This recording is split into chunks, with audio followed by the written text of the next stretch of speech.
tuned for my video right here on Social Goals.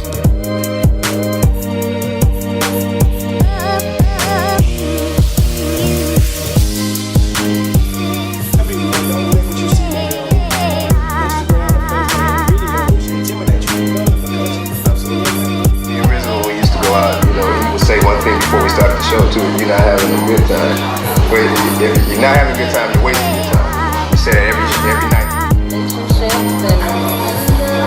Relationships and situationships, and all things. Thank you so much.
Daddy Yum Yum, 265 gallons of pure milk chocolate. And you are watching the Social Goals.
All right, as you can see, man, I'm sitting in front of the man himself, man. You know, this is a person that actually don't need an introduction, man, but I'm sitting in front of the man himself, man, Mr. Sylvester Marshall, man. What's going on with you, bro? Man, good to be here as always. You know, good to be sitting in front of with you on the other side of the camera. It's been a while.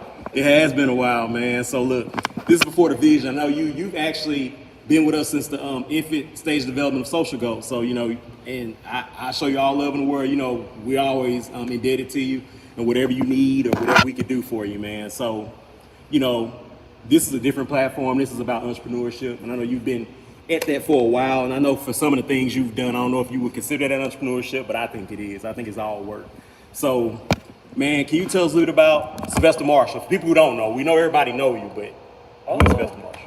Man, I don't really know what it is. I'm just me. I'm just, you know, I just somebody with a lot of passion, man, and just like to see things grow, like to love my city. I believe whatever you take, you have to put back. I definitely believe in the spirit of entrepreneurship as well as hard work. You know, sometimes you got to work to fund your dream, and so it's just kind of where I'm at with it. Man, so for people who don't know, man, how long have you been in this realm of creation? I would like to consider you like an influencer and like a creator, developer. I'd say probably I believe the first event was 2017. But I think we've been creating, and I've just been creating forever. I think I really got a taste for it in college. With just some crazy stuff me and my roommates and me and my frat brothers would come up with. And that spun into 9-to-5 work, and I just love waking up every day creating. Man, you say it really go back. You said high school, am I correct? Or go back to college? Yeah. All right, man. So the first event that you ever orchestrated, a part of, like, do you remember that one? Because they say you always remember your first. It depends. So in college, we threw a cowboy party one time, and it was called the Extravaganza. And one of my good friends, Roger, he was the president of the diploma of the chapter at the time, and they would always fuss at me saying that idea too crazy, that's too big. But we pulled off like some crazy stuff back then, and that's just really where I realized I just kind of had a knack for it, doing crazy and creative ideas and things like that. Okay. So, man, born and raised Shreveport, Louisiana. Born in Monroe, Louisiana. Monroe, Louisiana. Born in Monroe, Louisiana, moved to Shreveport in 2nd grade, and been here, grew up here, all that good stuff. All right, and this is based on my research. Come up in church, son of a pastor. Yep. Okay. So with you being raised like that, do you think, can you kind of contribute that to a part of where you are today? All right, shape you? Oh, most definitely, man. My dad is like, I still look at him like he's Mufasa and I'm Simba. That's the king. I'm just a prince. But, just seeing him work every day, retire from the post office, and then, of course, being a pastor, the AME church and things like that, just seeing him work hard, never call in sick, just handling business is definitely, sometimes our parents don't think we're watching or we're listening, or, for those that have kids, trust me, they're watching. We all know this.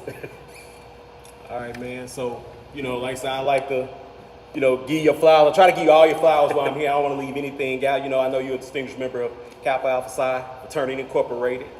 Okay. So you did mention college, so a Kappa party. So did your fraternity, was that a part of the structure, how you became the person that you are today as well? Man, definitely. I was just telling this story a couple weeks ago with everything that's been going on, talks about Greek life and all that kind of stuff. Yeah. I think joining organizations, different people, your line brothers and people that you start with and people in your chapter, everybody has their own reason for being online.